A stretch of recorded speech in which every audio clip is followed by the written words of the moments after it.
Good morning, everybody. A very warm welcome to our Sprinklers in School webinar. It's great to have so many of you joining us here online to what is the first of our webinars for this year. For the last 20 years, I've campaigned for sprinklers in schools. This started when I was in the fire brigade in Scotland, and I saw that many of our schools were being needlessly lost due to fire. We were also seeing that a number of firefighters were getting injured when tackling school fires. However, in 2010, our campaign in Scotland became a reality, with success in a mandatory requirement for sprinklers in all new built schools. Likewise in Wales in 2014. There has been a resistance from government in England to follow suit. We, along with many other bodies, are trying to change this to a requirement to fit sprinklers in all new built schools in England and Northern Ireland. We have a number of excellent speakers today. Tilden Watson from Zurich Insurance. Zurich have been a major supporter of sprinklers in schools for the last 20 years and have helped greatly in the campaign and have produced a number of materials on it. Richie O'Connell from BAFSA will talk about his experience of getting sprinklers into schools in Wales. And lastly, Alan Crichton, who will discuss the technical issues of fitting sprinklers in schools. Throughout the presentation, we'll have a number of polls which you're very welcome to participate, and I would encourage you to participate in them. We'd also like to hear as many questions from you as well, so please input your questions. So before we start, we're now going to show a new animated video that we have produced to go with the campaign. So without further ado, I would like you to watch our new animated video for schools, Sprinklers in Schools campaign. Enjoy the new animation. Schools are at the heart of every community, thus keeping pupils, staff and school buildings safe from fires should be our utmost priority. Automatic fire sprinklers extinguish or control fires, and a sprinkler installation represents hugely reduced repair costs and far less disruption for students and communities, avoiding interrupted social groups, longer travel times, and overcrowding in schools. Remember, fire kills. Automatic fire sprinklers kill fires. Invest in the safety of children and communities by installing sprinklers throughout all school buildings in the UK.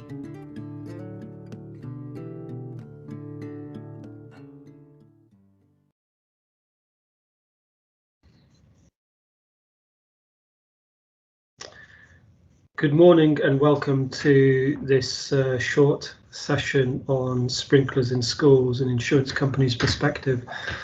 My name is Tilden Watson. I'm the Head of Education for Zurich Municipal. So firstly, a massive thanks to BAFSA for the invite, which I'm really pleased to be able to talk to you folks today on the topic.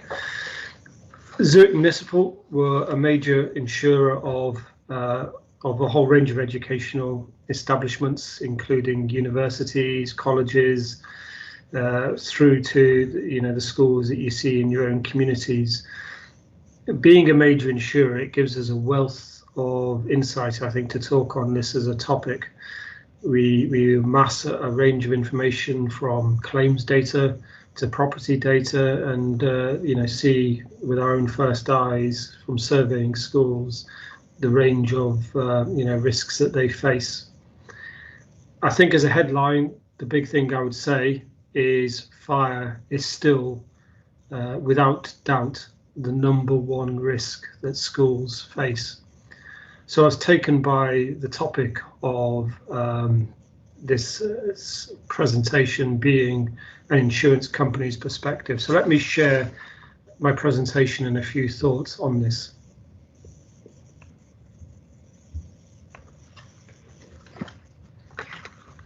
So hopefully you can see the slides now.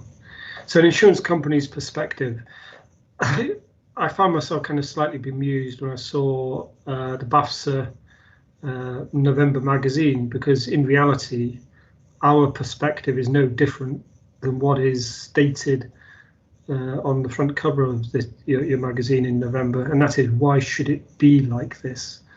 Fire is the biggest risk, and as I walk you through some of the data here, I found myself still kind of scratching my head as to why sprinklers are not mandatory within schools.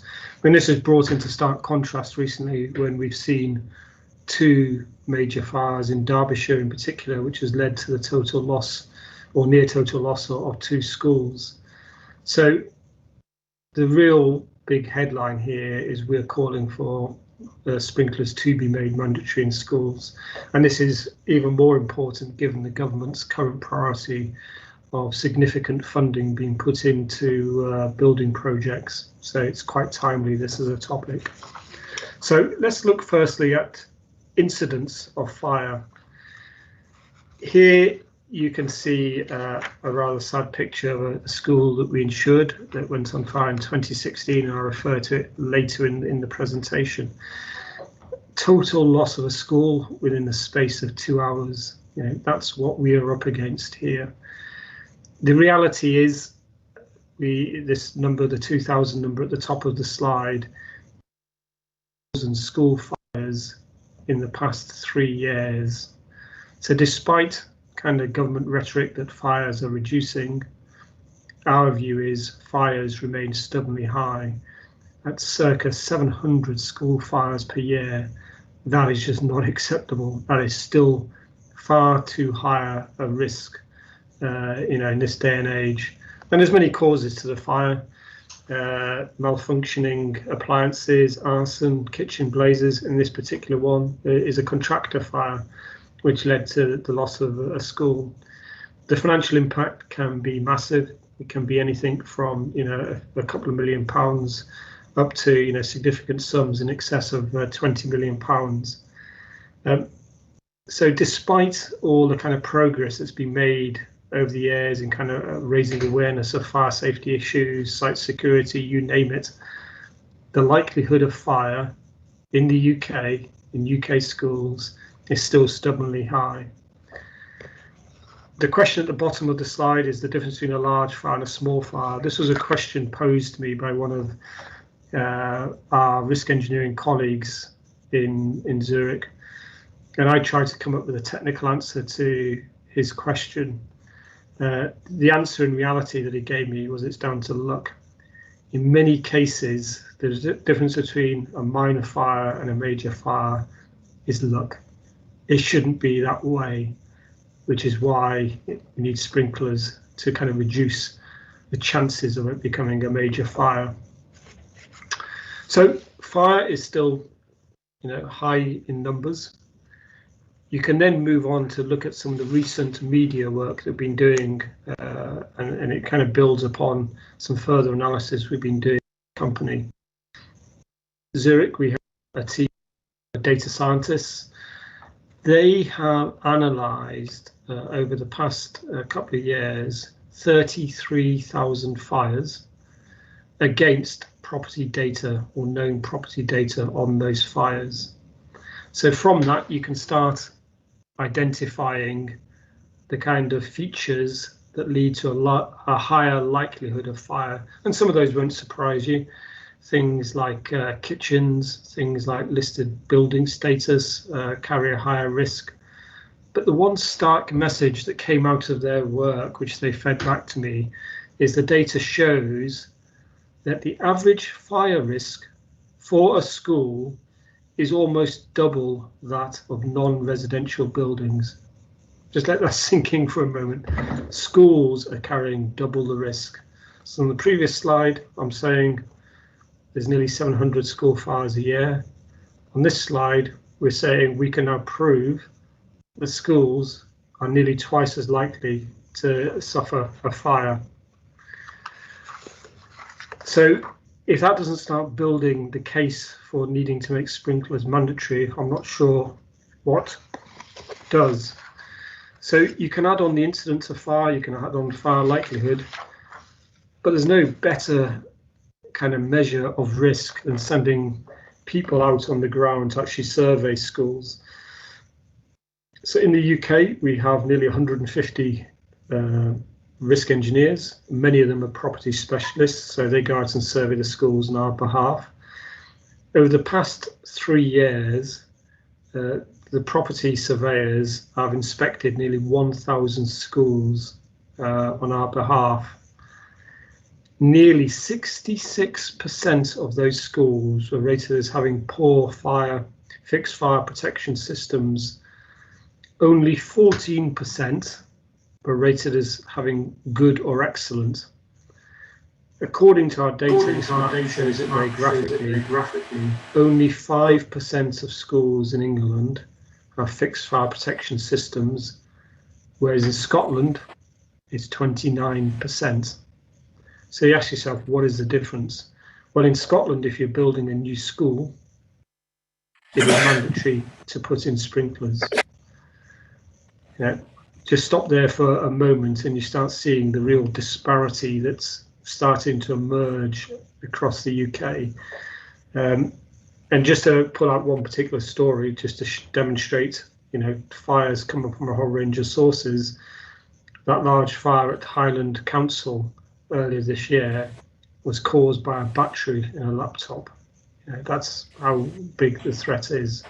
And as I mentioned before, the cost of fire is significant.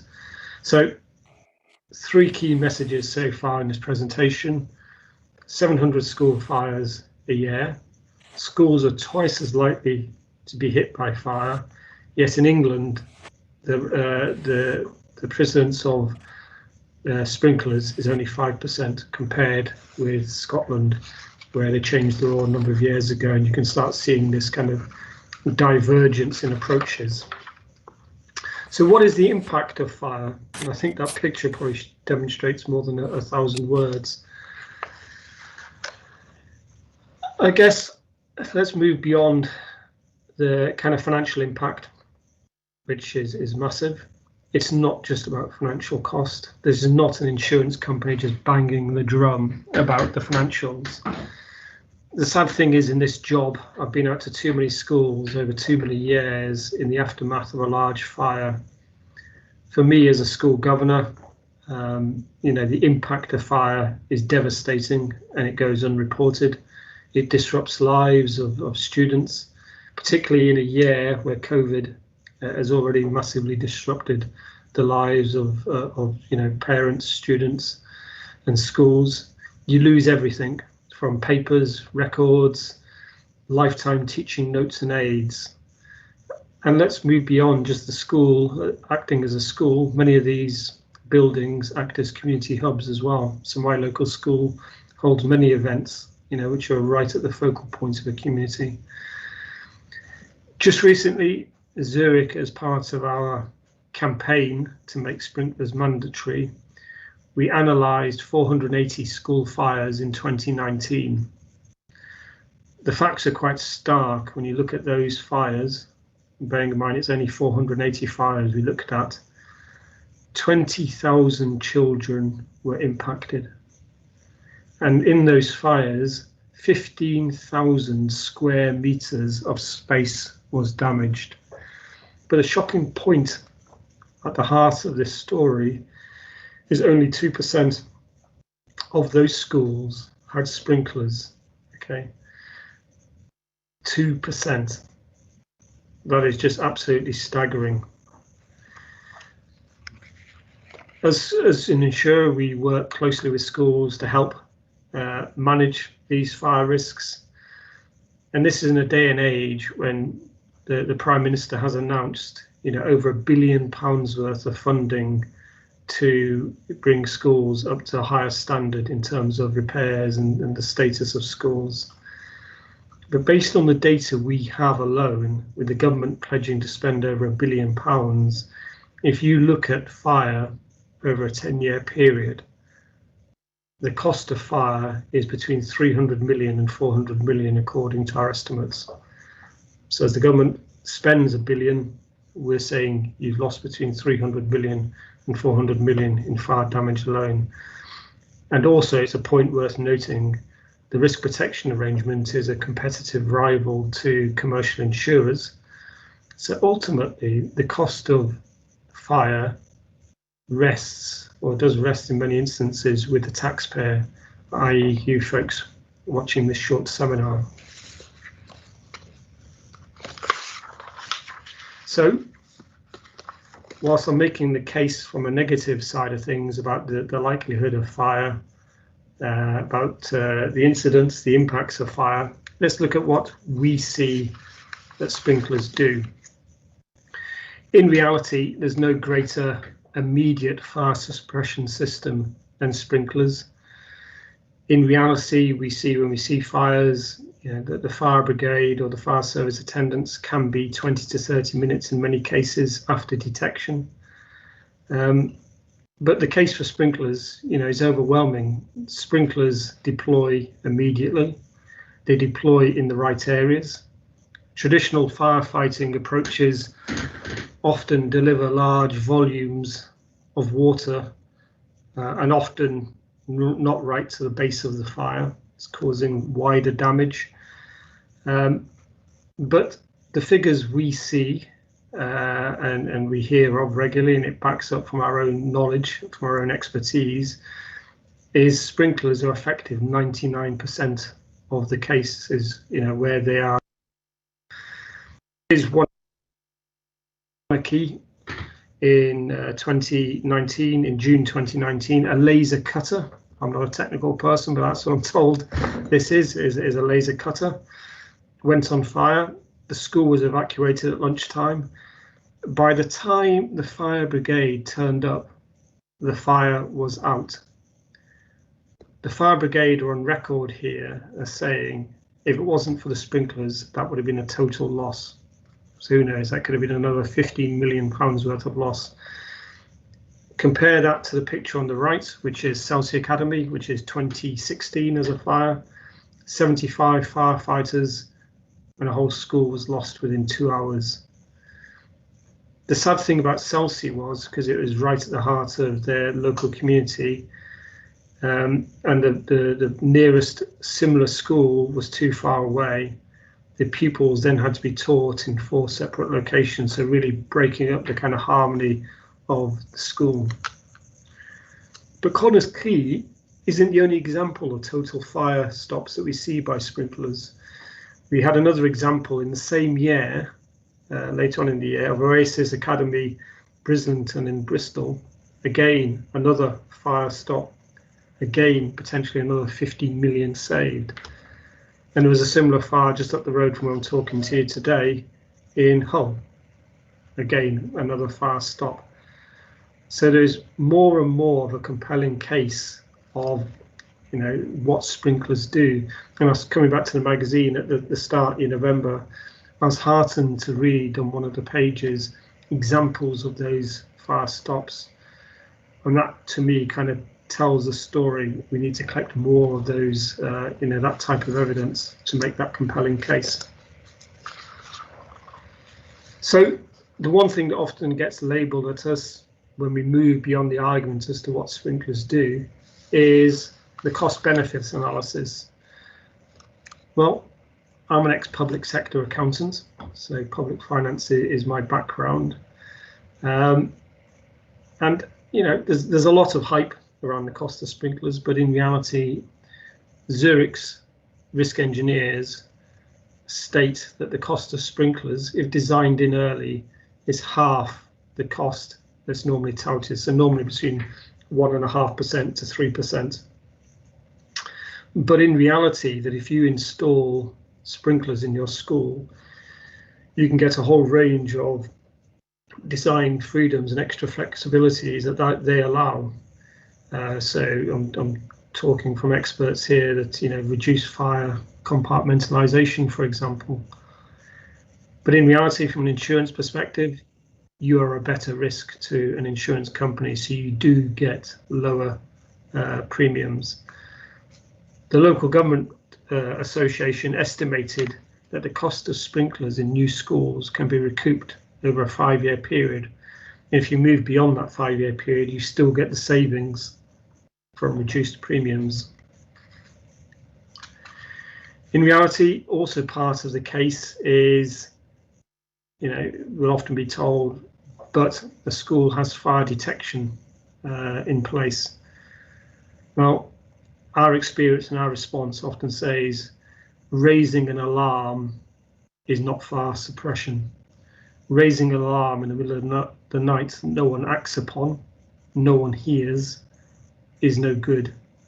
You know, you need that kind of immediate reaction to fire. So just kind of closing on a couple more slides. I guess the kind of journey I'm hoping to have taken you through today, the likelihood of fire is high. Schools are higher risk.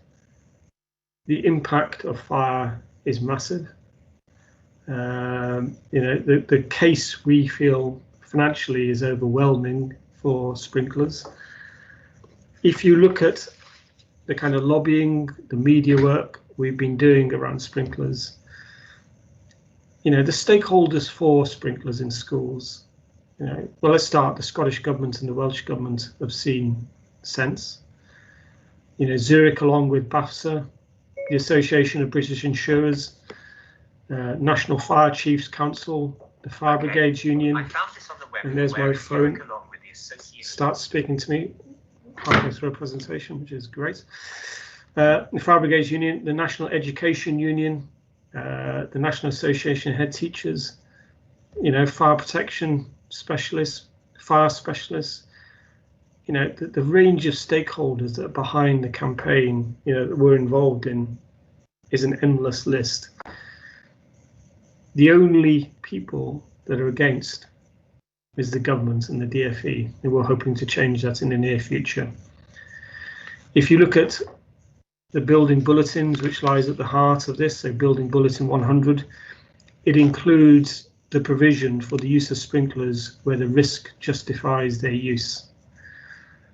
So in order for that to be effective, that clause, there needs to be robust execution of the risk assessment. But what my risk engineers tell me, there have been too many repeated cases where the risk assessment is not robust, and quite simply risk assessments have been done with the end goal in mind, i.e. to rule sprinklers out. So future design, we feel, must assume sprinkler provision, and any non-provision of sprinklers must be justified and must be challenged, particularly by the Fire and Rescue Service and building control. You know, we cannot allow this current divergence to continue.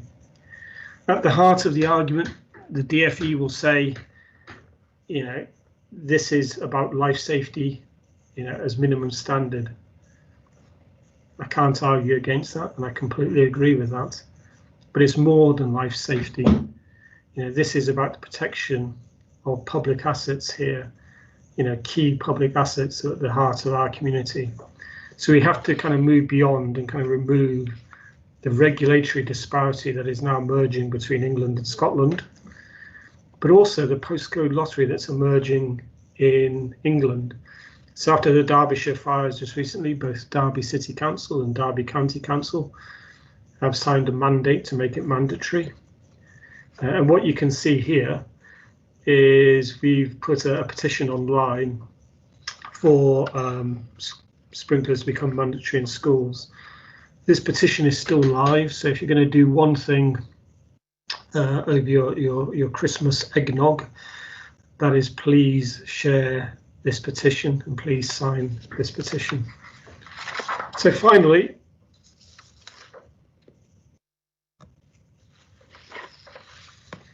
I kind of want to kind of lead you with a quote as to where we are in this great debate. The debate is ongoing with Building Bulletin 100. We're expecting the DfE to publish their consultation later this year, but it's been slipping for a while. This, from our perspective, is a once-in-a-lifetime opportunity. So I'm going to finish with a quote, but not the one that you see on the screen there from Andy Dark, the Fire Brigades Union Assistant General Secretary. It struck me a couple of years ago when I was talking to a chief fire officer with a number of DfE officials. He summarised the DfE's position in front of the DfE. As you consider a success to have the children evacuated from a burning building safely and watch it burn to the ground behind you. So at the nub of this is that life versus property debate. we as a company, we believe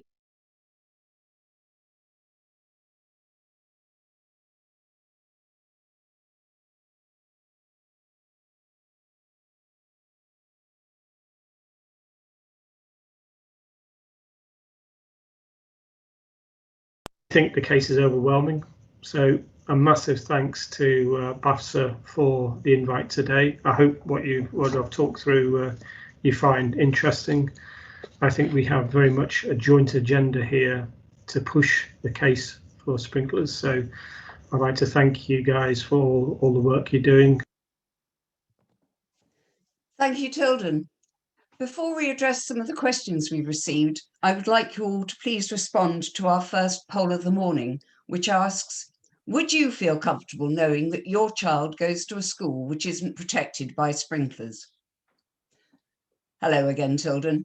Let's move straight on to some questions we've received. Why doesn't the government think that sprinklers are required in schools? Morning, Wendy. I think it comes down to I think it's about 2 slides previous, where the DfE stance is very much to focus on life safety within schools. And I'm not going to argue against that, and that is the fundamental #1 priority. But for us as a business, it moves beyond just life safety. It's about protecting public assets and the property. So that last quote I mentioned there in the slide, it's not a success to evacuate pupils from a school and then to watch it burn to the ground behind you. I mean, at the moment, the government are investing, I think the number's about £1.5 billion worth in new assets in new schools. That's a massive investment. And as an ex-public sector auditor, in my heart, I feel you should be protecting those assets. If you're going to make that investment, then fundamentally you should be protecting that. And that's where the real difference between us and the DfE lies. The DfE focus on life safety. We are life and property safety. We've received 2 questions that I'm going to combine. So Stephen Lambert and an anonymous attendee, forgive me, but both questions are relevant for the moment. Obviously, it's ultimately cost-driven, so sprinklers significantly reduce insurance premiums. But Stephen Lambert says, surely insurance companies have a say here. Are premiums increased for schools that do not install sprinklers? If not, why not? Because retrofitting of sprinklers is expensive, but can be offset against higher premiums. Yeah, it's a fair point. Both those are good questions. Ultimately, underwriters, quite a few of them, will judge the risk that's presented. So, with the schools are in a high flood risk area, in other areas, but ultimately we'll look at things like the construction of the building and the fire protection within buildings. So if a school presents to be a better risk, they'll get a lower premium. If they present to be a higher risk, they'll get a higher premium. That way, there's an incentive to improve, the risk that's presented. One thing we're not calling for as a company, though, is to retrofit sprinklers. What we are saying as a company is this is a once-in-a-lifetime opportunity.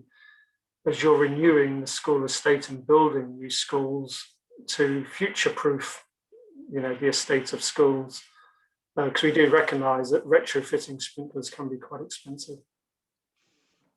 Fair enough. I think Stephen just has added to his question. How about publishing comparative insurance rates for sprinkled and non-sprinkled schools? Then these could be considered at the planning stage in the life cycle costs of the school.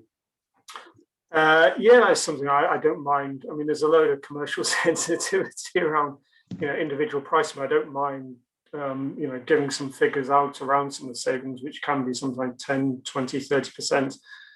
But when you're looking at a school, there's a whole range of risks. Fire is the biggest risk. So sometimes there might be other risks that will push premiums up or take premiums down. But that's something we can certainly look at producing, which may help build the case around sprinklers. And finally, how can everyone raise this issue with their local MP and encourage the government to change their policy? What can we all be doing? Well, there's a lot of people, and I've just refer to Keith's opening remarks. I mean, Keith has been involved in this debate for years, and a number of people on this webinar will have been involved in the debate for years, and we're grateful of that. Later in the first quarter, DfE are going to be producing the consultation we now understand to BB100, and what I would urge everyone on this call to do is to submit their views to that consultation. But not only submit their own views, I think is encourage others, including parents at their local schools, to voice their opinions as to whether sprinklers should be made mandatory in new and major refurbs. There's also, I believe, our petition online is still open, so sharing that widely on social media would be appreciated. But I think the number one thing is make your voice heard at the upcoming consultation. Great, thank you, Tilden. We'll probably be Pleasure. speaking again later. Yep. Now, I have the result of our poll. Would you feel comfortable knowing that your child goes to a school which isn't protected by sprinklers? 22% today would say yes, they would be comfortable, but 78% say no. Thank you for that. And now we'd like to have Richie discuss why we need automatic fire sprinklers in schools. Thank you, Richie. Hello, I'm Richie O'Connell. As it says on the screen, I'm the Technical Advisor for Wales for BAFSA. In a previous role with the Fire and Rescue Service, I was Head of Building Regulations and Fire Safety Engineering for South Wales Fire and Rescue Service. That meant that anybody who wanted to develop schools in the South Wales area, I was probably the person they spoke to. I quickly became aware of the fact that there were many developers who were going to somewhat lengthy measures to try and get rid of sprinklers from schools, despite the fact that BB100 asked sprinklers and property protection in schools. And I realised that was a frustration that's been echoed by my colleagues up and down the country. We were finding that developers, and to some extent, it seemed that they were being tacitly encouraged by the government of the day, were trying to get rid of sprinklers from schools. It can only be described as a cost-saving or corner-cutting exercise. There is no sensible rationale for getting rid of sprinklers in schools, as I'm sure a lot of people in the audience would agree with. Fast forward a few years' time, I'm now Consultant Fire Safety for BAFSA, talking about sprinklers in schools, and it's still something that's close to my heart, even though in Wales and in Scotland, we seem to have come to terms with that problem. The respective regional governments have decided that enough is enough. So we are where we are, except the situation could get worse. We're still waiting for the next edition of BB100. So let's see what that brings. The delays don't give me any real encouragement, unfortunately. Hopefully, it will come out and say, yes, sprinklers are absolutely mandatory in all schools. I think what we need to do is hope for the best and prepare for the worst. So let's have a look at what we're going to talk about during this session. We'll speak about the importance of education, something I'm sure that everybody's aware of. Most of us today are aware of the importance of education, particularly in a global economy.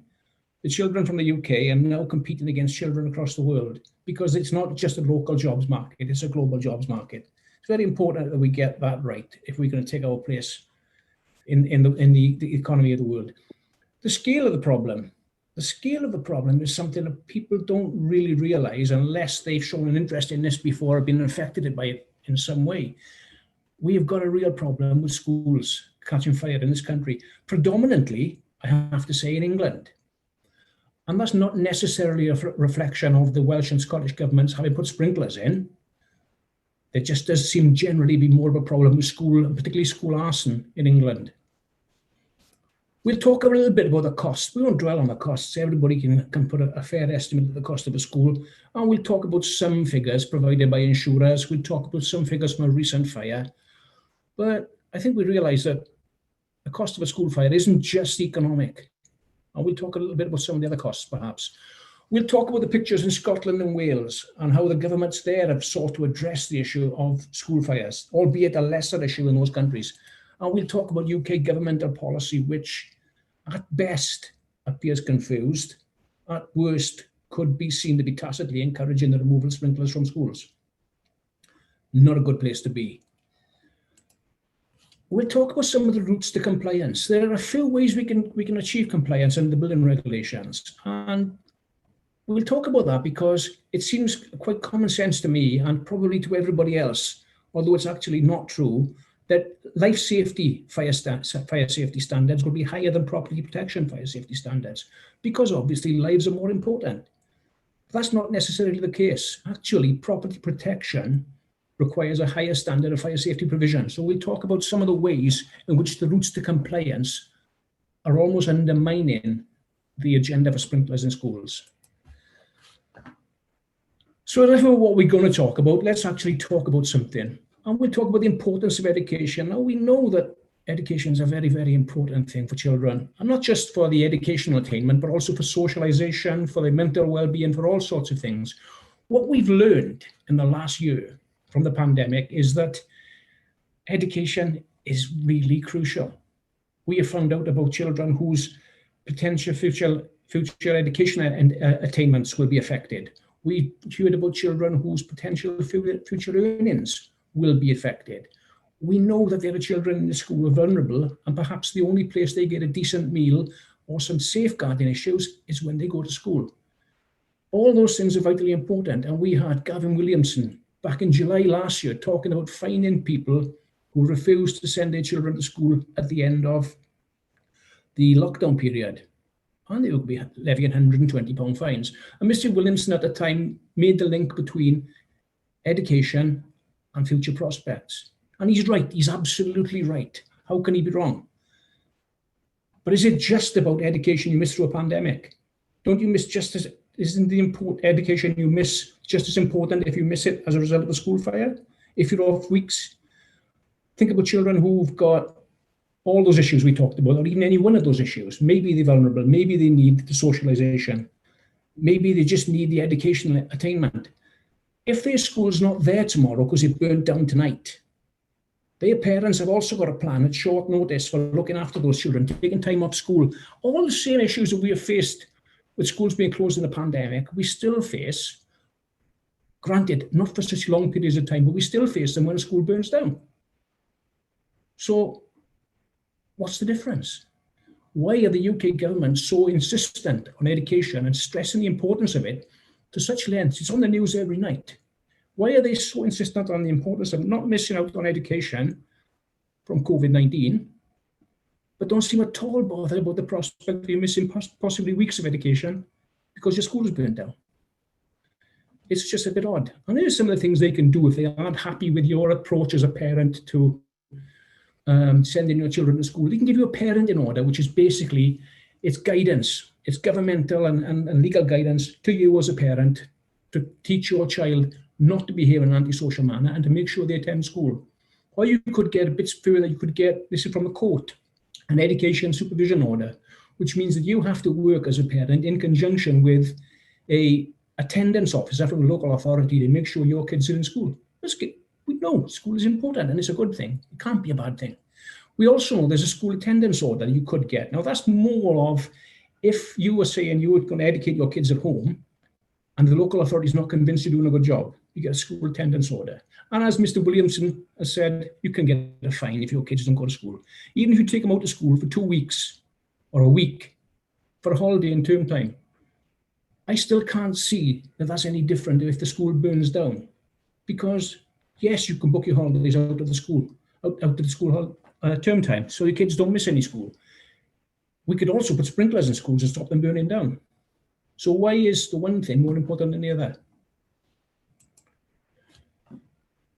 Mr. Williamson was right in what he said. Gavin Williamson was absolutely right when he made that link between missed education and attainment. And we know, we understand that. As a society, we understand it's important for children to go to school. But this is something that was published way back in 2015. This isn't a theory that he invented, by the way. I mean, we've known for a long, long time, and the National Fire Chiefs Council, the National Fire Sprinkler Network, BAFSA, and all sorts of industry bodies have been banging this particular drum for a long time. We've been saying, you have to get schools safe. And by safe, we don't mean everybody survives, we mean the building survives, so the kids can go back to school tomorrow, because it is important. But if you look at the graphic here, I mean, the blue bars are Key Stage 4, National Curriculum Level 4. The red bars are National Curriculum Level 5. Every child at the end of Key Stage 2 is supposed to get to National Curriculum Level 4 in all taught subjects. So up the side there, we can see the percentage of people achieving those targets. Along the bottom bar, the bottom axis shows us how many days missed school, and we've shown a correlation between them. So if we look along, we start off with the high attainment end. There's no absences. We can see that 90% of kids will get to level 4. And 50% plus will get to level 5, which is a higher level of attainment. That's really, really good. We're doing well. Right, start to slide along that bar. Come down to the bottom end, and if you miss an awful lot of school, there's no chance of attainment. Work our way across to the middle, though. Let's not go to the extremes. Let's work our way across to the middle. What it says along the bottom bar, 15 to 20. And look at the sharp drop-off in attainment. How few children actually make level 5. Look at the great reduction in kids meeting level 4. But look at it, 15 to 20. That's not 15 to 20 days, by the way. That's 15 to 20 sessions. 2 sessions a day. 15 to 20, 2 weeks. Just over a week, actually. Quite easily miss that much school if your school burns down tonight. If the school burns down, it's going to take a week to get alternative education provision for those kids. So that link has always been there. That link has been reported and reported and reported. There's a BAFSA report from a similar time to this, talking about sprinklers in schools. We can't stop COVID-19. We can't stop general illness. We can't stop a lot of things. We can stop fires in schools. We know from recent research in the UK, by the way, that sprinklers are going to be like 98% effective. There's a 98% chance if your school's got sprinklers in it, it's not going to burn down. That's pretty good odds. We take them on most things, wouldn't we? We would accept that kind of odds. Why are we, for the sake of saving a little bit of money, nothing compared to the cost of rebuilding a school, by the way, why are we letting these schools burn down? And there is a clear choice. So how many schools are burning down? Let's have a think about that then. Zurich Municipal, one of the biggest insurers in the country, estimates 40 school fires a month, with the risk of fires in schools being significantly higher than in other buildings. When I was still in the fire and rescue service, we knew that possibly the most likely time we were going to have school fires was just before the school holidays and just at the end of the summer school holidays, when kids wanted a longer break. Arson tended to go up during those times. And that's a really high figure, 40 school fires a month. But it isn't the whole picture. If you look at the next part, is in 2019, which is the most recent figures we have available to us, England, Scotland and Wales recorded 704 school fires, 58 a month. And the vast majority of those being in England. There was 2 fires over one weekend in Derbyshire. There was this one, the Ravensdale Infant School in Micklover, and there was another one, the Catholic school. The estimated cost of rebuilding the infant school in Ravensdale is 8 million plus. 8 million plus. That's an awful lot of sprinkler systems. You could buy a tremendous amount of sprinkler systems for that money. Now think about all the issues that we've talked about with children missing education. But think about this as well. That's an infant school. It's smaller. The level of provision of equipment, IT and everything else is a lot lower than it would be in a comprehensive school or even a super school. These schools where they decant a lot of local schools into one big secondary school, and you could have thousands of pupils. I've certainly looked at proposals for those size and type of buildings, which are what sprinklers engineered out.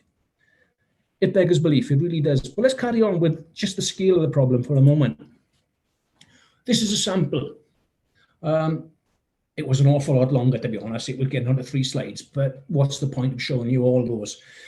This just go back as far as like August 2019, and we can see all these different schools. And you'll note that most of those, with 1 or 2 exceptions, are in England.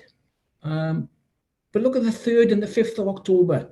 St. Mary's Catholic Voluntary in Derby, Voluntary Academy, Darley Abbey, and the Ravensdale Infant School we just talked about in Micklover.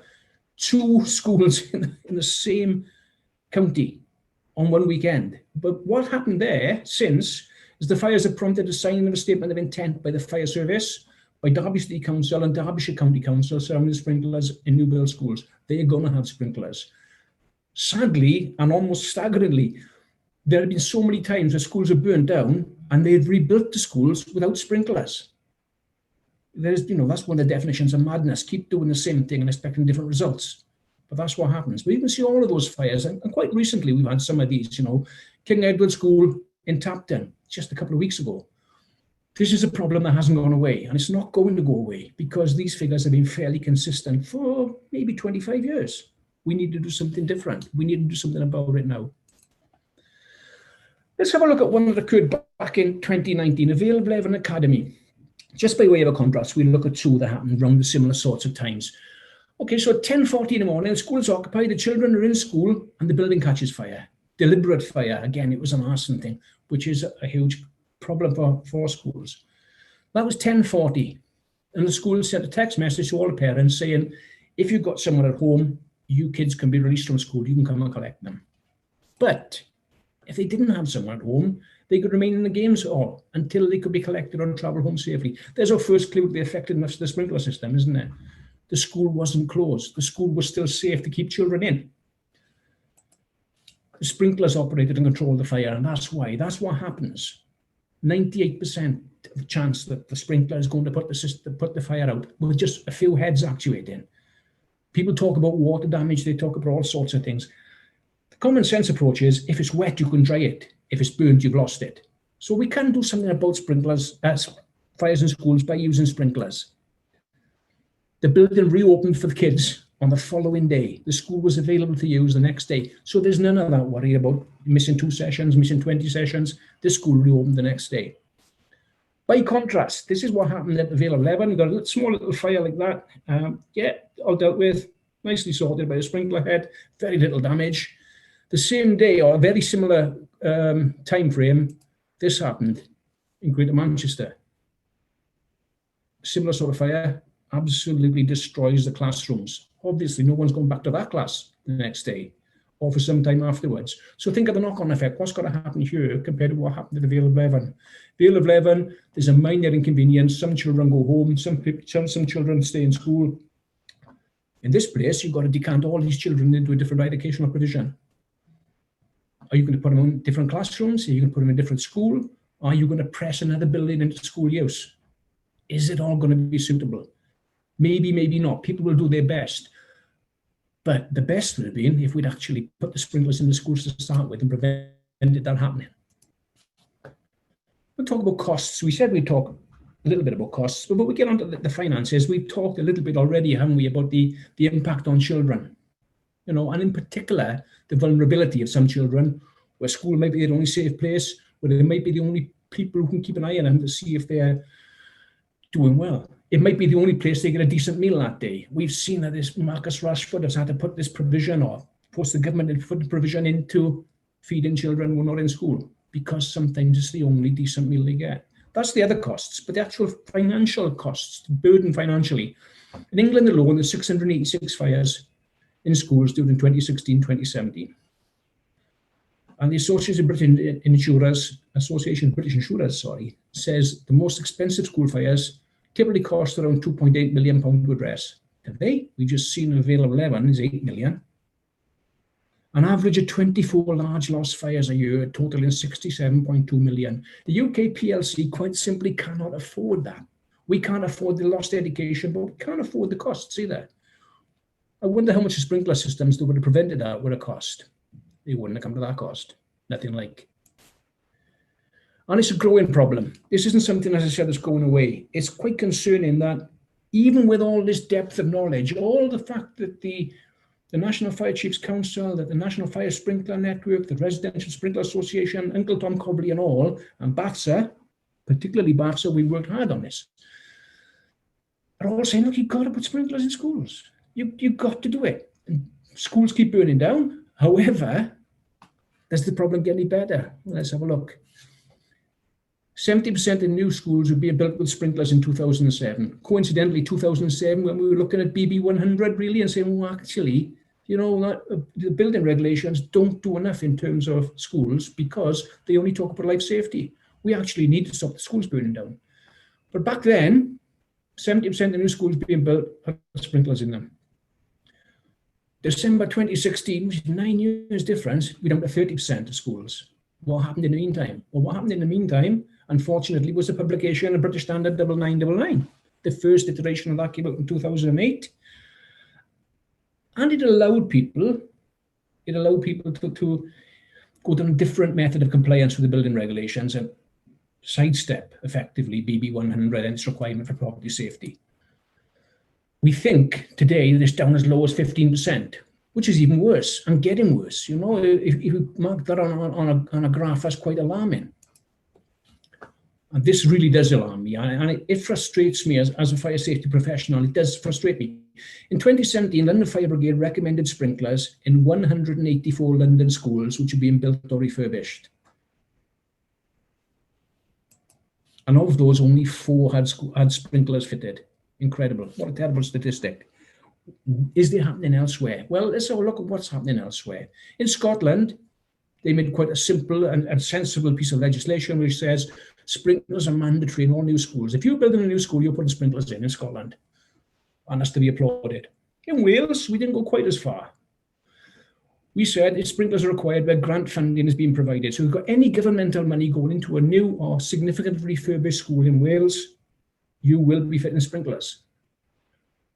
There is a little bit of a room for manoeuvre there, isn't there? Significant refurbishment. Who decides what constitutes significant refurbishment? I've certainly had designs put in front of me which really look like they're remodeling an entire school, and I've had designers arguing with me that that's not significant refurbishment, and it's not written down anywhere. So how do you know it's significant? Well, come on. Use a bit of common sense, that's what we know. If you're changing a school or extending a school or making massive changes, why wouldn't we make it safe? And not just for the children who are there and people who might use it outside school hours, but also just to keep the resource in place. But contrast both of those approaches, and I tend to prefer Scotland's. It's nice and simple, it's straightforward. If you went to a new school, you're putting sprinklers in. But contrast both of those with the UK government's approach. In 2007, when BB 100 was bright and shiny new, they said, it is now our expectation that all new schools will have sprinklers fitted. Any exceptions to this will have to be justified by demonstrating that the school is low risk and that the use of sprinklers would not be good value for money. They provided a toolkit for that. And the toolkit was, I'd done a number of them. The developer is supposed to go to the local fire and rescue service and say, give me some information. Well, that doesn't tend to happen in the format that the government expected it to. If you do that toolkit properly, it has got to be a very, very low risk school before you would ever consider removing the sprinklers from the equation. But it happens. But fast forward to 2016, and this was going to be before almost the entire fire safety industry and the teaching unions and everybody else opposed it. This is what the new iteration of BB 100 is going to say. The building regulations do not require the installation of fire sprinkler suppression systems in school buildings. They never have, by the way. And therefore, BB 100 no longer includes an expectation that most new school buildings will be fitted with them. Go back to the start of what I said. It was almost as if the government were tacitly encouraging or facilitating the removal of sprinklers from schools. And that's what I meant. That is exactly what I had in mind when I said that. It does seem to be that they are, and I don't think it's too strong a word, facilitating the removal of sprinklers from schools. Why? I can't answer that question. But I can't think of an alternative theory for it either. This is DFE's policy, Department for Education, and it's still current in 2014. And if you go to this particular part of their website, it says, building work at all schools must comply with the building regulations, blah, blah, blah, blah, blah. Building Bulletin 100, designed for fire safety in schools, is the normal means of compliance with building regulations. Normal, not mandatory, as in Scotland and Wales, but normal. That's the current policy. It's still the policy now. This is also the current policy, which, if they don't know what they want themselves, how are we supposed to be able to do it? And if you leave a loophole, in my experience, people who are trying to save some money on their design will try and drive a bus through that loophole. This is the Priority Schools Building Programme. And it talks about the PSP baseline designs. And it says this: This document describes the approach being taken to ensure the baseline designs comply with the functional requirements B1 to B5 of Schedule 1 to the England and Wales Building Regulations 2010. The fire safety measures detailed below are based on the risk-appropriate approach in British Standard 9999 2008. British Standard 9999 would not make you put sprinklers in schools. You can get the children out of the school, you can get the teachers out of the schools, and that's as far as it goes. It's a life safety document, just like the building regulations. We have to go back to the original reason that BB 100 was introduced. It was introduced because there was a recognition that we needed to save the school buildings, not just the children and the staff. We needed to keep those buildings there. It's far cheaper to keep them and improve them than to rebuild them when they burnt down. So was this a statement of intent? Those are the two things that they said. You know, they've argued and rationalized this and said, well, no, that's not what we meant. It isn't really what we intended, but that is what it said. So if that revision, the proposed revision, had gone ahead, that is exactly what we'll be dealing with today. So the end result of the fire safety industry as a whole and the teaching unions and everybody else saying we need greater provision in schools, we need sprinkler systems. We don't want our schools to burn down. The end result of that, what the government took from all that lobbying and sort of campaigning was, yeah, we don't need them though. We'll take them out. And that's what that would have said if we hadn't all got on the bandwagon and said, no, we're not having that. We don't agree. The fire safety industry, the whole fire sector, the teaching unions, and everybody else says that's not right. So now we're waiting for the new document to be published. The world is on pause. I get that it's not, you know, they've got other fish to fry at the moment. Maybe it's not the time to be chivying them along to get this out. But it would be nice if we got a sneak peek, wouldn't it? It'd be nice if we got a statement of intent to say, yes, sprinklers will be what we're asking for. Don't think it's going to happen. As I said, we'd hope for the best and prepare for the worst. What I see as the worst is more schools burning down and many more years of campaigning to get this situation resolved. But fingers crossed, maybe they'll do the right thing. So that's education is important. This is the government's current message, isn't it? Education is important. Saving money is important. Perhaps that would be funnier if we had a blonde guy with a baffled expression on his face saying it. But that is what they're saying. They're saying that it's more important to save money than this vital education that they keep telling us. Children are going to go back to school. We got to get children back in school. We can't afford to have children missing school. Subtext, unless the school burns down because we didn't want to put sprinklers in.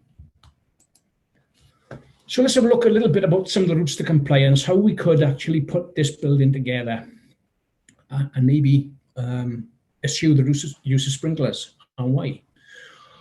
BS 9999, and I'm not attacking BS 9999. I think is a really good document. I use it extensively myself. I wouldn't use it for a school, but let's see what it says. The concept of 9999 is based on risk. So they say we'll start off with a risk profile, and the risk profile starts with the occupant group. Who's going to be in that school? How are they going to interact with that building? We then go on to talk about fire size, but that's not important for the moment. We'll talk about this bit, the risk profile. Now, if it's pupils and staff only, it's A1, which is the lowest level of risk. Because they're awake and they're familiar with the buildings, and so we maybe go for a slow rate of fire growth there. This is what the document would suggest, the categories it would suggest. Or maybe A2, occupants are awake and familiar with the building, and a medium rate of fire growth. So we're saying a slightly bigger fire. Same kids, same adults, but they know all the ways out. And we all know in this industry that possibly the best evacuation of a building you're going to see is in a school. The children evacuate perfectly. It's really, really good. So that's if you're just designing your school for pupils and staff only. Now, most schools these days are community hubs. They can be all sorts of things. They can be community hubs. They can be after-school youth programs, food kitchens, all sorts of things. They're very, very important to the community. And what it says, if the schools are used by members of the public, it's a different profile. It's B1 and B2. The level of provision for A1 and A2 is less than the level of provision for B1 and B2. Neither would require sprinklers. However, I've had people argue that, no, the design brief only says school. It doesn't say community hub. It doesn't say after school clubs. It doesn't say youth club. It doesn't say all those other things that we use schools for these days. Now, if the person, the client, has it explained to them that, yeah, if we stick to this one, we get everybody out safely. Because we have that perception that life safety is more important than building safety. So life safety, fire safety provisions must be higher than building fire safety provisions. Then you can see how people are taken in by that. All that's really happened there is somebody's made a bit of money. They've saved a bit on the build cost. So let's look at the difference. So they said, if we look at the building regulations generally, they only talk about life safety in the event of fire. Other parts of building regulations talk about different things, but we're talking about fire. BB100 was brought into that equation to sort of address that, because there was the realization we were losing schools faster than we could afford to, if we can afford to lose any. And it was brought into place because its main purpose was an emphasis on life safety and property protection. So the entire school decants, they're all safe, but the building's going to be there tomorrow. And it says, to facilitate that, all new schools should have fire sprinklers installed, except in a few low-risk schools. That's quite unequivocal. As I've said, when I've looked at that risk assessment document that came along with it, unwieldy though it was, it almost always came out as sprinklers were required.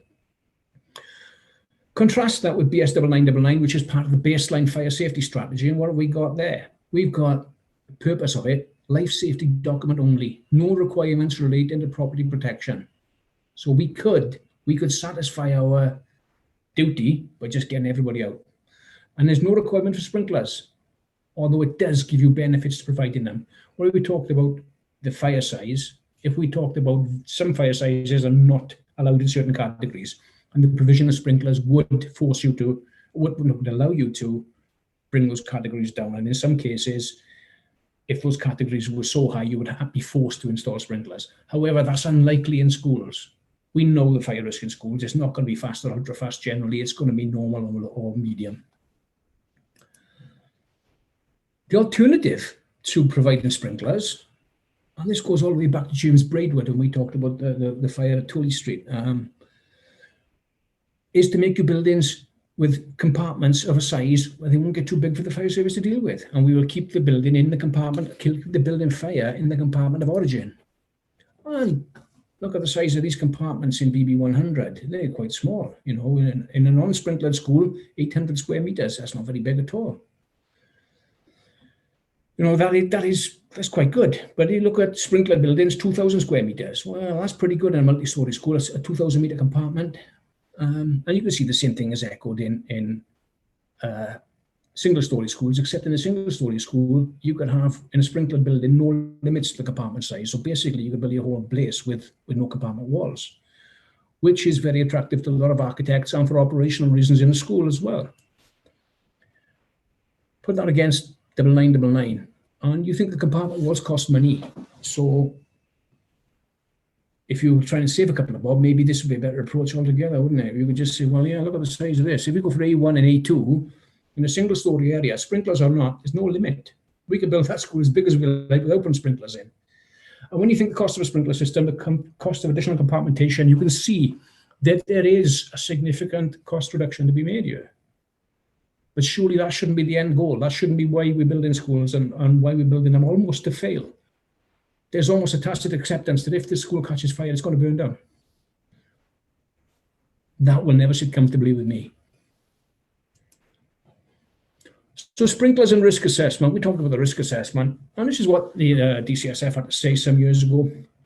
Although the provision of sprinklers is not a requirement of building regulations, DCSF expects that the educational authority, funding body, or overall client of the scheme should request as part of the employer's requirement that a risk assessment be undertaken to assess the validity of providing sprinklers in the scheme. My read of that is they were saying that the client should be basically asking for sprinklers. A lot of developers read it exactly the opposite way, though. They think, well, a risk assessment be undertaken to assess the validity. When they read out as assess the validity of removing sprinklers from the scheme, unfortunately. So let's have a look at some of the routes to compliance and how we could do this. Well, if we went down my preferred route, we went BB100 as it exists today, we would look at the risk assessment toolkit. We would get that risk assessment toolkit out. We would look at the history of fires in the area. We'd look at the combustible nature of the materials being used in the school or not. We'd look at the rate of arson. We'd look at all sorts of things. And then we'd look at the cost benefit analysis toolkit, which is a bit of a waste of time in my opinion, and it just sends the wrong signal. If you've already done your risk assessment, you say you need sprinklers, the cost benefit analysis can let you down, particularly if you self-insure the schools. So that's how BB100 would do it. As I said, if you do it properly, it almost always falls out that you will require sprinklers. And if you don't have sprinklers, you will have very small compartment sizes. Okay, we'll go across then. We've got BS 9999, which we've talked about a little, haven't we? It's an initial risk assessment to allocate the risk profiles. And as I said, some people plump for A1 rather than B1 or A2 rather than B2, purely and simply because it allows for lesser provision of fire safety measures. And then we do the additional risk assessment, which is only a recommendation of the document. It's not essential. You don't have to do it. So we look at the additional risk assessment recommended for measures required for property protection and business continuity. If you want your school still to be here next week, what else do you need to do? Well, it's quite obvious. You put sprinklers in, or you make these small compartment sizes the BB100 has gone for. But people are, as I say, they're driving a bus through these loopholes. The fact that on the DFE website, you can use either of those. If you're cost-minded, then you might be inclined to go towards 9999. As I said, there's nothing wrong with 9999, but you need to put the additional bells and whistles in to protect the building as well. But neither of those might work. You might decide to go for what's called an engineered approach or a performance-based solution. Some buildings, the way they're designed, are so complex, just different shapes, different uses, that you can't really do them to a prescriptive document. So what we have then is a fire safety from first principles. Someone will sit down and work out how long it's going to take to evacuate their school. Is that safe to do? Can we do this? Can we do that? And we've got some really good solutions. But here's where it falls over when it comes to schools. They're supposed to have a qualitative design review, which basically it's the wish list. You would get a meeting together of all the people involved, and that would be the developers, the regulators, the end user, and that could be the education authority and someone from the operational running of the school, who will all contribute and get that together. And you should, at that point, have a working brief for the design of the school, and the rest follows. In my experience, and unfortunately an experience I've had related to me by fire service colleagues up and down the country, that QDR, if it takes place at all, generally just includes the developer and the client. The client's often not aware of the necessity to have the regulators in the room for their input. So by the time it gets to the regulators, it's almost a fait accompli. It's been designed, the DFE website does say they can use 9999 or a fire engineering solution. And that's what's happened. In many cases, we find a compliant school which could still burn down the day after it's opened. Surely not the intention. So these are some recommendations, and they're my recommendations, really. They're what I think about this subject. Now, the subject's been close to my heart for quite a long time. This is what I think would help. Whichever guidance is used for fire safety in schools, property protection and business continuity should be mandatory. We need to protect the stock as well as the people, for all the reasons we've discussed. Standardize the risk assessment process and ensure that designers of all new schools must use the fire risk assessment tools provided. And I'd add a caveat to that, I'd say in the manner they're designed to be used. I have known designers to go to the local retained fire station and ask them for the information they need to fill in BB100. Well, don't tell me that's not trying to cheat. They should be going to the fire safety department. There should be a nominated person in each area to provide that information. Mandate that information on arson, fire risk in the area, and fires in other schools should be provided only by the Fire and Rescue Service. Again, I've had designs come to me with anecdotal information, or we went to the local station and they didn't know about any. Well, come on, let's do it properly. If you were that confident that you don't have to put a sprinkler system in your school, at least do your due diligence, do it right. Whether DFE self-insures schools, there must be defined benefit shown in the cost benefit for sprinklers. We talked about the cost benefit analysis. That's one of the glaring omissions from it. There's no figure attributed to the cost benefit. Whereas a commercial insurer, on those local authorities which have got a commercial insurer providing their insurance portfolio for schools, there is a figure, and that weighs heavily in favour of getting sprinklers into schools. Government policy should mandate for suppression or a level of compartmentation commensurate with that. We need to have small fires. If I think there's an understanding that we're going to have fires in schools.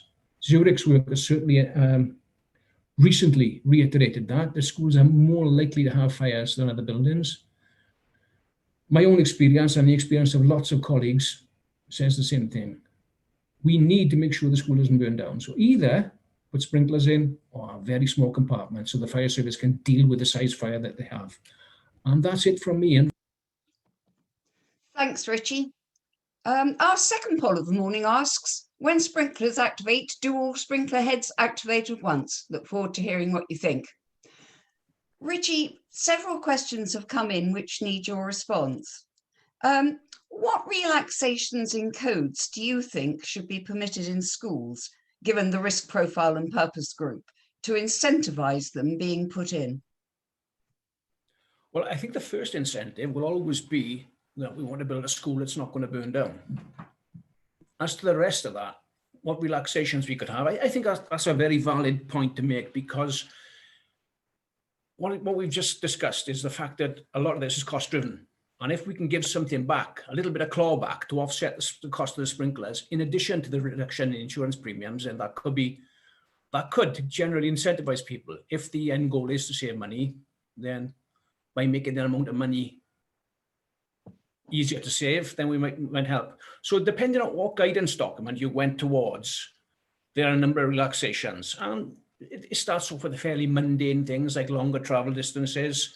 Then we get a little bit more exciting in terms of cost saving. We can reduce the number of staircases. If you go 9999, a staircase costs a lot of money. It takes up a lot of valuable real estate. We could save quite a bit there. If we change the risk profile by fitting sprinklers in, again in the 9999, it would allow you to lower the risk profile by 1 degree of fire growth. That would give you a lesser fire safety provision. So you may save money on things like the fire alarm system, the emergency lighting, or you may not. That will always be done on a case-by-case basis.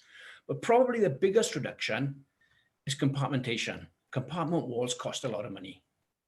They're also often undesirable to the architect, to the educators, because nobody wants pokey small little compartments in their schools. They want big, attractive, open spaces, good environment, contributes to good education, as we're all aware. And the reduction of compartmentation is one of the big things for sprinklers. However, to deliver that, you have to go down the route of BB 100. If you stayed with BS 9999, then you could eschew the use of either. And we might have schools which have compartments which are just too big to put firefighters into, should they catch fire. We've made that call with things like warehousing, large retail, so large retail sheds or big supermarkets. We've already made that call, and we go in the opposite direction with compartmentation in schools. We're allowing it to be taken away from both. So there is a potential for firefighting hazards. But I think that is probably the biggest relaxation, is the ability to safely reduce compartmentation. Brilliant. Now, Dalvia Verdi asks, what is your stance on existing schools that carry out material changes or extensions via the building regs process? Should these also then be expected to fit sprinklers in this area? If so, why not in the entire school? Yeah, that's a big question, isn't it? Because particularly in Wales, what it says in the legislation in Wales is a significant extension, but nowhere is that sort of bottomed out.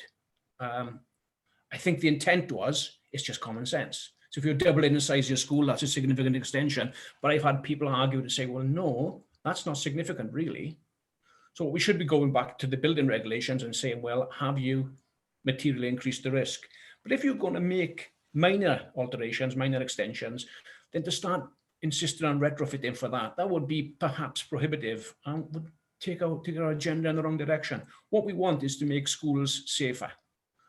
So what we should be doing is almost an extension of the risk assessment in BB 100 and saying, well, is it now more likely that we would lose the school because of the changes? Have we taken away compartmentation?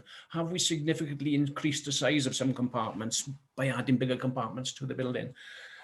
So we could look at it from that perspective and say, yes, you know, it would be nice to use any excuse to retrofit sprinklers in schools. It would be nice to say, yeah, that's new wallpaper, we want sprinklers. However, we got to approach it from a sensible perspective. So I think if there is an increase in risk, either life safety risk or property risk, because you change the school, then I think that we should be retrofitting sprinklers in our case, and it should be analysed on a case-by-case basis. To the second part of the question, this is quite good. If we were to say, yes, if you sprinkler the schools, then you have to sprinkler the whole school. That again could be cost prohibitive. Although we would be safeguarding the entire school, it could be difficult because the cost could then represent a higher proportion of the total bill cost for the extension or refurbishment. So we can, in fact, protect the new part of the school. What we'd have to do is ensure that there was a good compartment between the unsprinkled and the sprinkled parts of the building, because otherwise where it could fall down is we could have a very large fire developing in the unsprinkled part of the school, then break through into the sprinkled part and just be too big and overwhelm the sprinkler system. So we would essentially have a 60-minute or 120-minute compartment wall between the two parts of the building to stop that occurring. Thank you. I hope that makes that clear for you, Dalvir. And just one practical question, which everybody often asks, and we always have an answer for us. What about the water damage to the school if the sprinklers go off? Yeah. Many years ago, somebody at a sprinkler seminar said to me, I'm going to give you a £50 note. It's yours to keep, but you have to do one of two things with it. You can either set fire to it, or you can dip it in that glass of water and take it out. I know which one I would choose. If something's going to burn, it's going to burn, and we're going to lose it. I've been to school fires in the middle of the night and seen staff turning up in tears because the emotional investment they have in that school. So yeah, we might have some water damage, but most of what's wet can be saved. Also, the sort of idea that all the sprinkler heads are going to go off at once and flood the entire school, that's pretty much not the case. What we're going to have is 1 or 2 sprinkler heads going off, maybe up as many as 4, but only located in the area where the sprinklers would be activated by the heat from the fire, so directly above the fire and very close to it. So we might have water damage in one room as opposed to losing the whole building. But the other thing to think of is if we allow that fire to develop, then when the firefighters come in, and as Tilden said earlier, that could be 20 or 30 minutes later. By the time they arrive, by the time they set up to do their operation safely, we could see a gap of that long. That fire has grown. It's grown out of all proportion. If you imagine a fire in your own home, and perish the thought, but if we started with a cushion fire on a sofa, 1 bucket of water would put out that cushion. If we allow the sofa to catch fire, we're probably talking a lot more water. And it's the same principle when the firefighters attend after 30 minutes of fire growth. The water damage from the sprinklers will not be even a small fraction of the water damage will be occurred by the fire service coming in with hoses, because they deal with a bigger fire. Thank you. Thank you for all of those answers, Richie. Now, the results of the poll are only 1% of people listening today believe that all sprinklers would activate. At one sprinkler activates, they all activate. So the message is getting out there at last. And now I'd like to hand over to Alan Crichton, who will examine design criteria for sprinklers in schools. Alan Crichton. Currently, I'm technical chairman of BAFSA, and my other role is an LPC surveillance engineer. When it comes to the design of sprinkler systems, there are 3 areas of concern, which are specifying the correct standards, the classification of a fire sprinkler system, and compartmentation of buildings within a sprinkler system building. Now let's talk about basically rules or classifications and my main areas of concern. There is a worrying trend at the moment where some principal consultants are specifying that sprinkler installations are installed to European standards only. So that's BS EN 12845. and do not take into account the technical bulletins that make up the LPC rules for automatic sprinkler installation. It is important to note that the technical bulletins are compiled under committee from the FPA, which is the Fire Protection Association, and RISC-A, which is the Risk Authority made up by insurance companies. The technical bulletins are often compiled by real-life situations and are developed to enhance the European standards. The Risk Authority conducts research with a view to influencing and augmenting mandatory requirements for loss prevention and protection. This aims to ensure business resilience is included in the overall protection strategy, and in the event of a fire, more happens following successful evacuation to ensure ongoing viability of the property and business concluded within it. The technical bulletins are required to be considered under third-party accreditation bodies such as LPC, FIRAS, and to ignore them may result in the non-issue of certificates of compliance from the third-party accreditation bodies, and also the insurance companies may not insure the buildings. Right, so for the sprinkler protection of schools, there was a technical bulletin developed in 2010 by Risk Authority for the protection of schools following the government's requirements back in 2010, when any modifications, extension to a new school was being built with fixed sprinklers. This document was put together with insurance members of the Risk Authority and also represented by the LPC and BAFSA. Within TB 221, a fire risk assessment shall be carried out to determine the appropriate classification of the building. The derived hazard classification shall be referred to the fire insurers for approval prior to implementation, i.e. at consultancy stage. Furthermore, there is a recommendation that smaller, less complex built schools with non-combustible materials and with limited storage shall be OH1. And larger schools and academies of those more complex, made from non-combustible materials with limited storage to Table 1 of BSEN 12845 shall be considered to be OH3. Ordinary hazard classification determines the rate of fire spread. This is dependent on the fire loadings of the contents and construction of the building. The area of operation will increase as the fire load increase, and therefore the system will have to discharge water over a greater area. So it's extremely important that the hazard classification is set correctly for the school. Areas of operation for classifications are as follows: OH1, 72 square metres, OH2, 144 square metres, OH3 is 216 square metres, and OH4 is 360 square metres.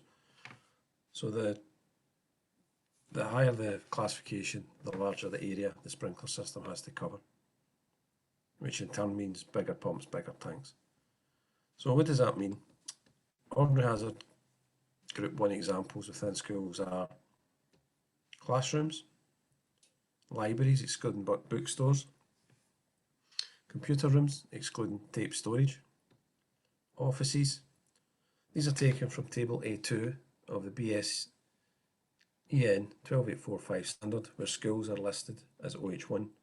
Clauses TB 221.1, TB 221.8, TB 229.3.13 and TB 221 supersede the standard, i.e. OH1 for schools. So you've really got to take into account a whole load of technical bulletins when you're designing a classification for a school. So that's some examples for Ordinary Hazard Group 1. Okay. However, it is worth to note that schools can have different hazard classifications, and each area of the school will be designed on that hazard classification.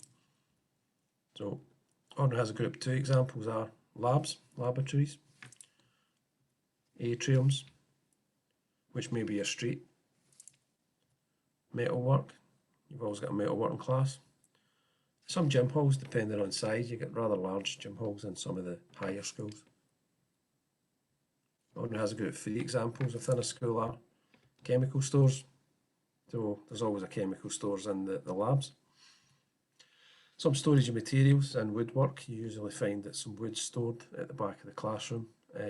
Also some storage of materials in the gym stores, and when you've got a community centre attached to the school, there may be a swimming pool and there's a whole load of storage for the swimming pool too.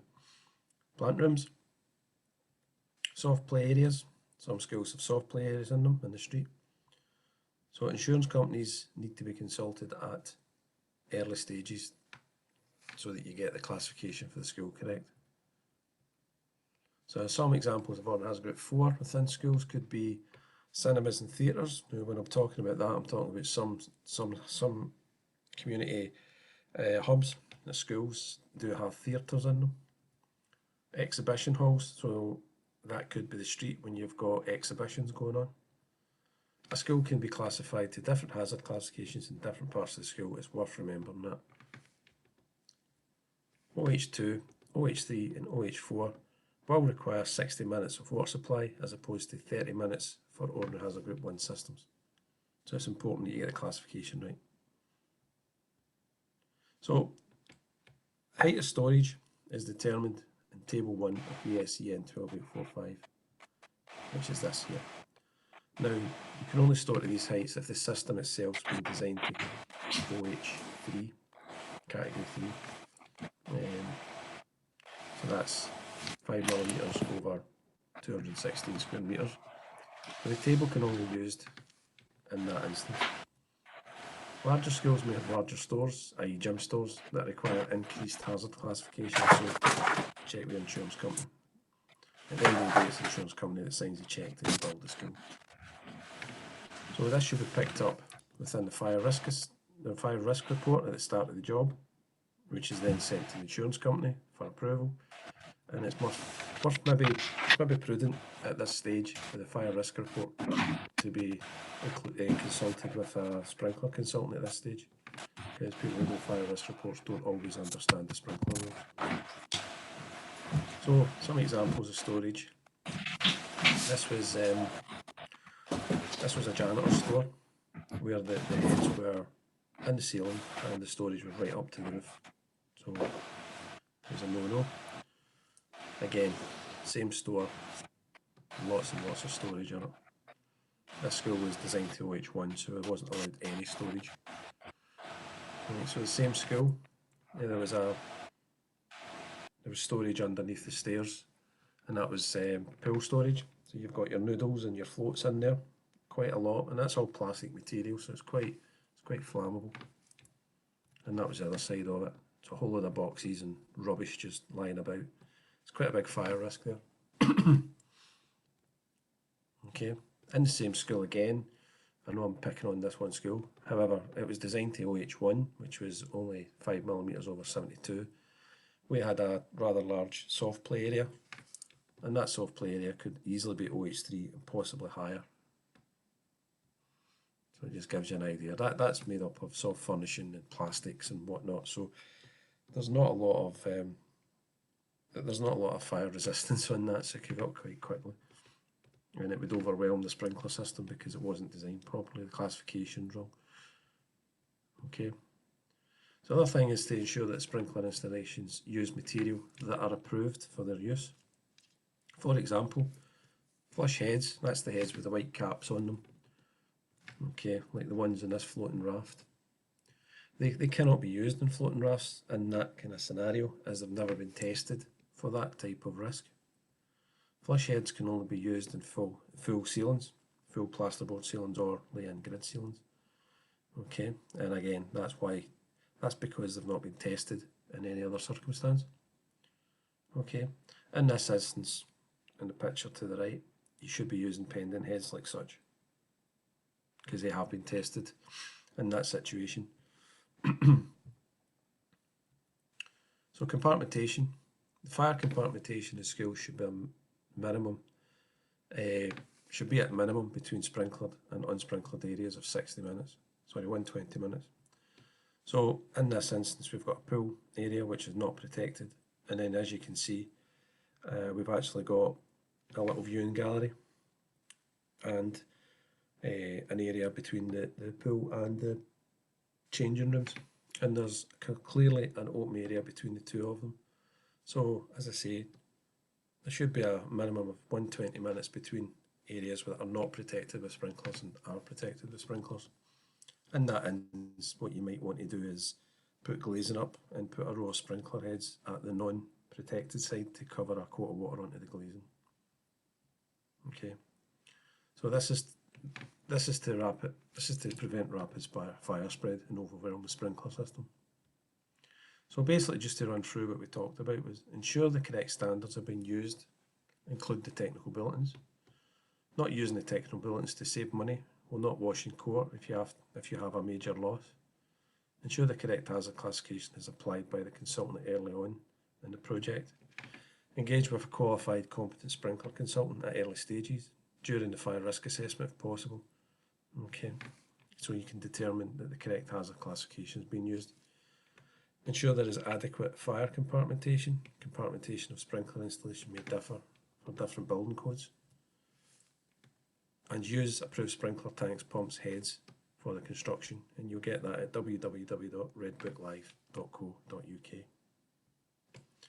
And more importantly than anything, be sure to use a third-party approved contractor who is qualified to install sprinkler systems for schools. So that concludes the presentation. Thank you, Alan. Now, our third and final poll of the morning asks, do you think that fitting sprinklers in schools should be mandatory in the UK? Now, before we ask all of the panel to join us, Alan, can you address just these two questions, please? Are sprinklers likely to go off accidentally in a school? Very unlikely. I think it's a chance of 1 in 14 million for a sprinkler head to activate without heat or being knocked. So it's very unlikely that they're going to go off in that event. Okay. And a very relevant question to a school is, are sprinklers activated by baking in the domestic science kitchens? Depends if they've got a fire. Depends if they burn it. Not really, no. If there is concerns, you could put a higher temperature head in to cope with any additional heat. But no, not at all. Well, that's good. So during the morning, we've received several questions, which I would ask all our panelists to consider. So can we please welcome back Keith, Tilden and Richie. Thank you for all your input. So the first question I'd like you to consider is from Nick Coneybear. It's quite a long one. While I agree with the need for sprinklers in schools, I do not agree with the comment about FRA and the lack of recommendation of sprinklers. They are not, sadly, a life safety consideration until the government changes that requirement. You cannot blame a risk assessor. And even if the risk assessor recommends them, who is going to make it happen when it is not a life safety requirement? Why do we always have this difference and often opposition between life safety and property protection? Do you not agree it is a nonsense that increased property protection actually increases the life safety purpose of the regulations? Panelists? Yep.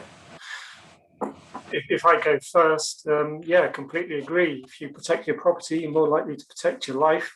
But I'd come back to my argument as an ex-head of public sector audit is if you're going to invest £1 billion worth in your assets, should you not protect your investment? Anybody else got something they'd like to say? Just on the issue of the fire risk assessment, I think there's a slight misunderstanding. When we're talking about what we've been talking about today, when we talk about fire risk assessments, we're talking about the specific fire risk assessment toolkit, which comes alongside BB 100. And it isn't the fire risk assessment under the Regulatory Reform Fire Safety Order. It is a specific risk assessment regarding schools. Yes, there shouldn't be any sort of contradiction between the life safety and the building safety elements. As Tilden's just said, if you protect the one, you're not necessarily protect the other. So we can have a life safety system, which will allow the building to burn down after the 10 or 15 minutes allowed for everybody to get out. Or we could go a little bit further and protect the whole lot. And by protecting the building, we would also be protecting the life safety in the building. Thanks, Richie. Keith, Alan, do you have anything else to add to that? No. I think if you introduced a sprinkler requirement for all schools in England, then it wouldn't matter about the fire risk assessment. As we have it in Wales and as we have it in Scotland, it is a mandatory requirement to protect the building. And as Tilden has said, then protecting the building protects your asset, but also does protect lives as well, albeit it's not a life safety system that's installed into the school. Thank you, Keith. Now, Steve Lambert is asking if the installation costs plus the servicing costs can be shown to offset by insurance premium reductions over a building life of 20 years, there would be an unarguable case to install sprinklers. Why is this approach not used? Well, if I go first, I suspect the sums don't quite add up. Whilst you do get a discount, I don't think over a long period of time you can make the two completely add up, although I've seen figures that suggest otherwise. The one thing also just to bear in mind in this is one of the biggest insurers we compete with is not a commercial insurer, it's the government themselves. So schools have a choice in this area. They can either go with an organisation such as ours and what we have to offer, or they can join the DfE's own self-insurance scheme. Now, the DfE's own self-insurance scheme is a one fixed price scheme. There's no taking account of what you present as a risk. So it's one price and you're done. So there's no incentive through the government's own self-insurance scheme to become a better risk. So on that case, your argument kind of falls down there.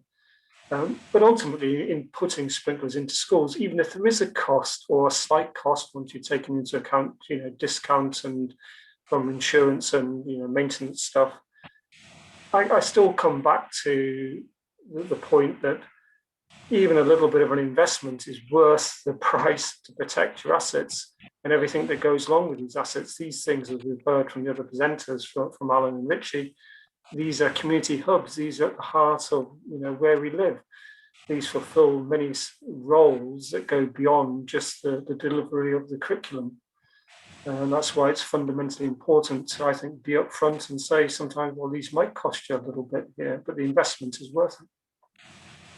Thanks, Tilden. Does anybody else want to say anything, or should we move on? Yeah. I think in Scotland the schools started getting protected around about 2004 when the rollout programme for the new high schools was put in, and that was Triple P, and that was being funded by the banks. And basically what had happened then was that the banks decided, well, if we're funding it, we're going to protect our assets, and that's where sprinklers started coming in.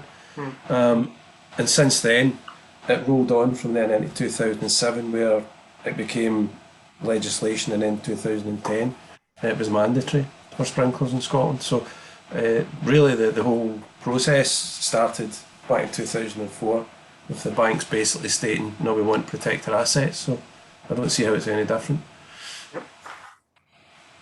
To back up Alan on that point with Scotland, when we were doing the campaign in Scotland, as Alan said, 2004 onwards, by the time we came to the legislation, 31 out of the 32 councils in Scotland were already installing sprinklers.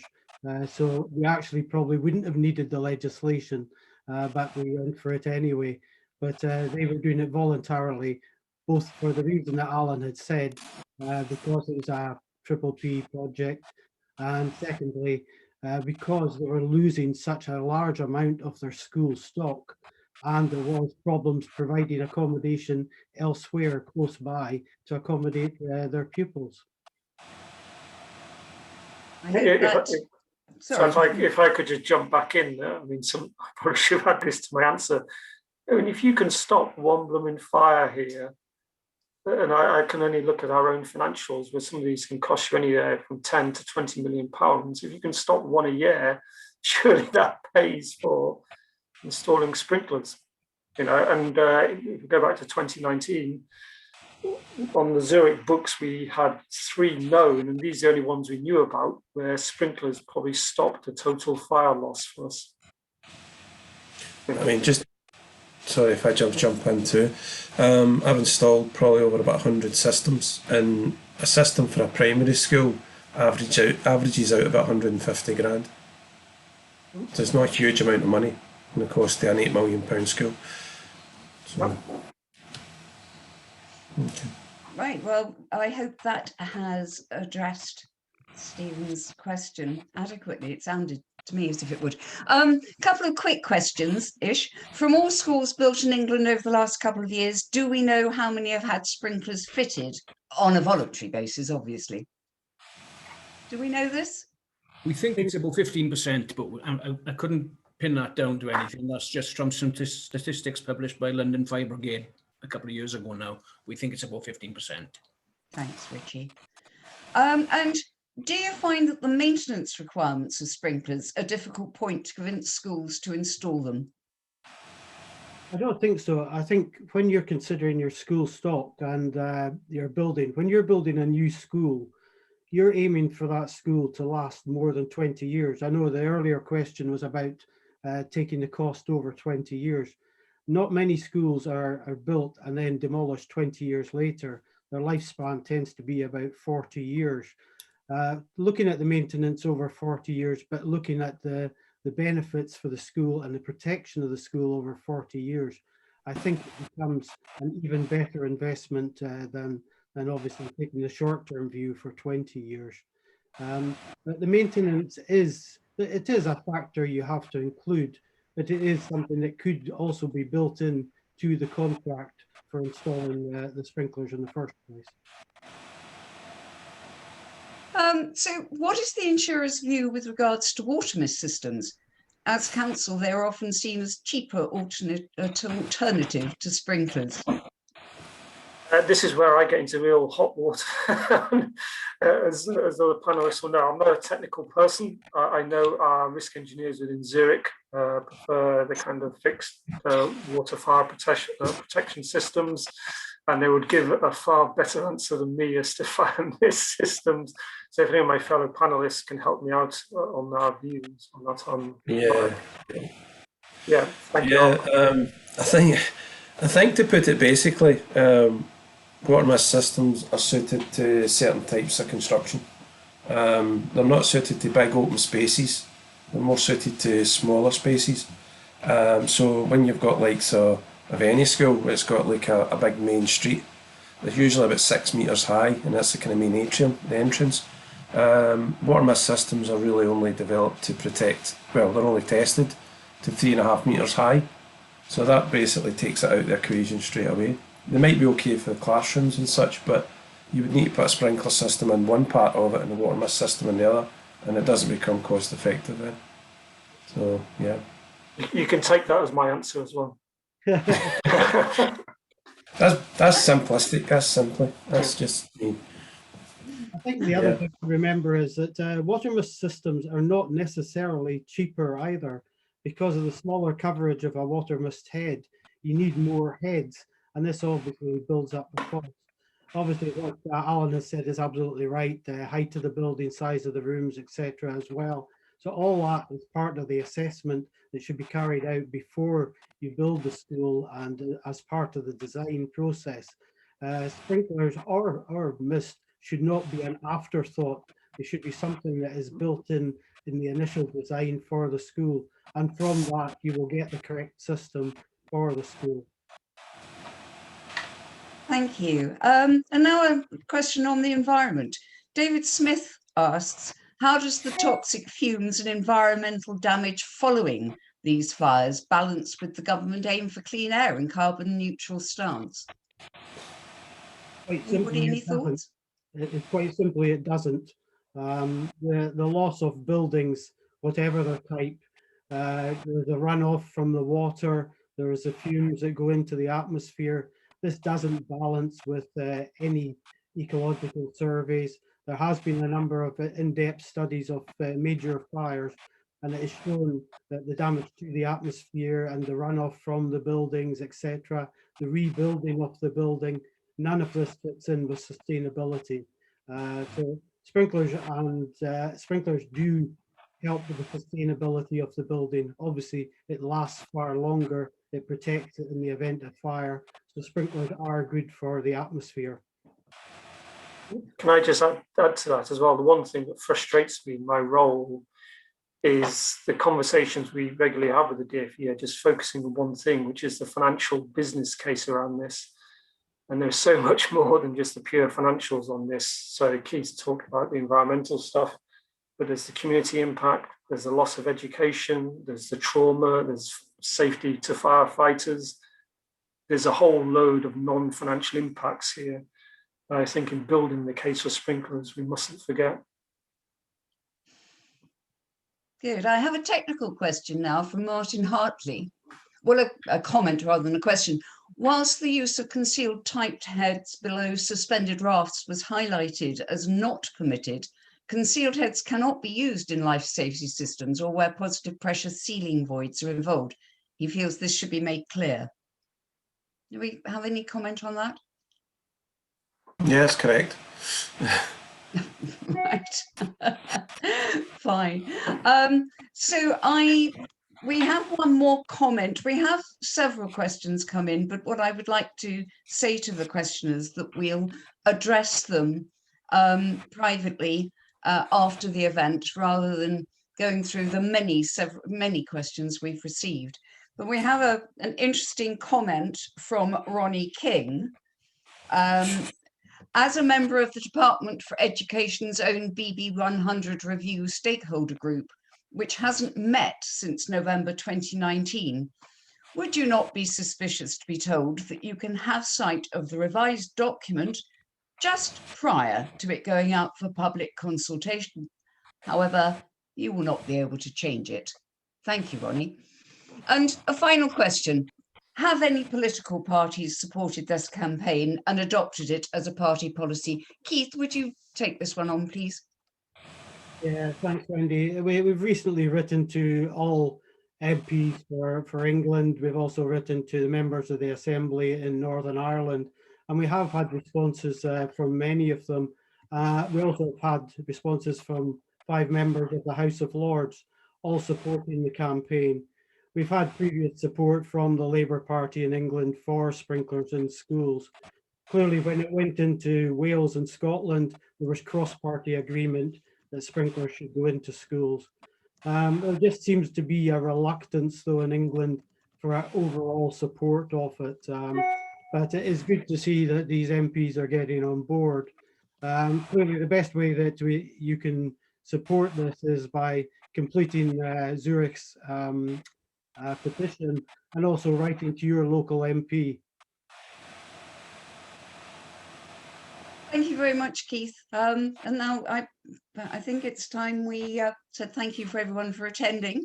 But before we do, I just have a finality on the poll. Do you think that fitting sprinklers in schools should be mandatory throughout the UK? 95%, 97% of us say yes, and only 3% of us say no.